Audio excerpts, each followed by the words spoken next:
Hello all, welcome to week 3. By the time this video comes live on Monday morning, you will be counting down frantically those last couple of hours before your submission is due.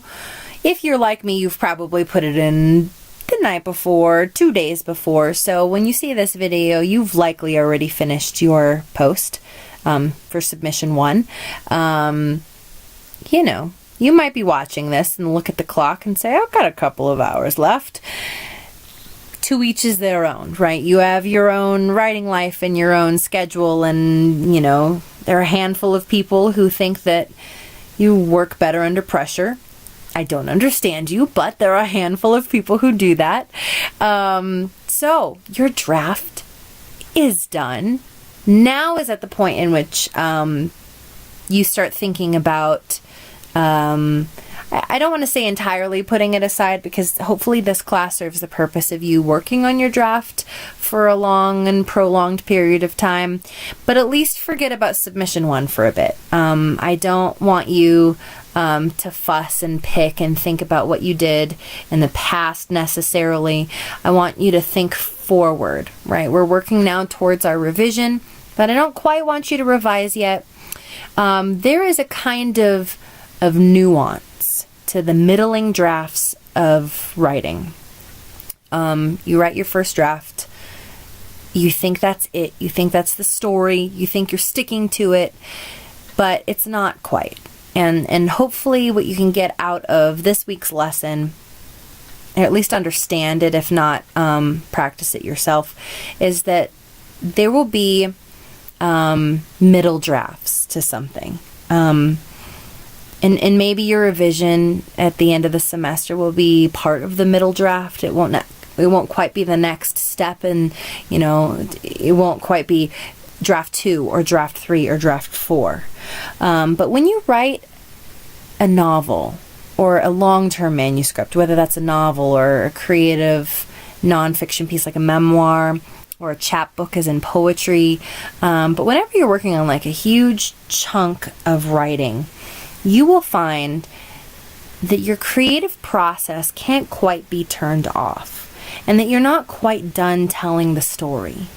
As you work in this week's discussion board post, I want you to consider what you've turned in for me due Monday at noon, and I want you to step back from that and to think about the draft as a whole, and to say, well, wait a second, I could have done better on this one scene, or maybe this one component of my story doesn't quite feel like it rings true yet.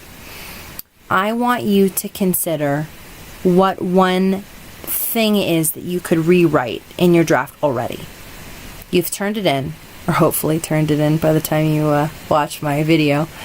So you've turned it in, you sent it away, you press, submit, scary green button, and now you are at the point where, it's like this full flash, okay, it's gone, but wait a second. Is there one scene or one component of a scene that wasn't your best? If you could rewrite it, what would it be? And that is your discussion board prompt this week, right? For the draft that you've already turned in, what is that one thing that you could still work on? You can choose to include questions for feedback. They're not required, but you can choose to include them, because this could be something that you work toward your revision already. And to that end, if you think this could be, I would ask you to save it, right? Don't just depend on returning to it on discussion board, because you remember they lock after a certain period. So don't just depend on returning to it in discussion board. Be sure to save it. Even if you think that you're not going to be using it in the future, what if you are? So go ahead and save it as you write it, ask your 3 questions, and then put it in the back of your mind. As we move forward, hey, this lovely little book, we're going to be discussing this on February 16th. So today is, as I record it, is the 28th, which means that you have, 2.5 weeks to get it, to read it. You can see how slim this tiny little volume is. My copy, including Okay, before the acknowledgments, before the interviews, all of that jazz is 178 pages. I mean, I read 50 pages an hour. I think the average college student, given technological distractions, reads at about 40 pages an hour. This shouldn't take you very long. So, something to think about.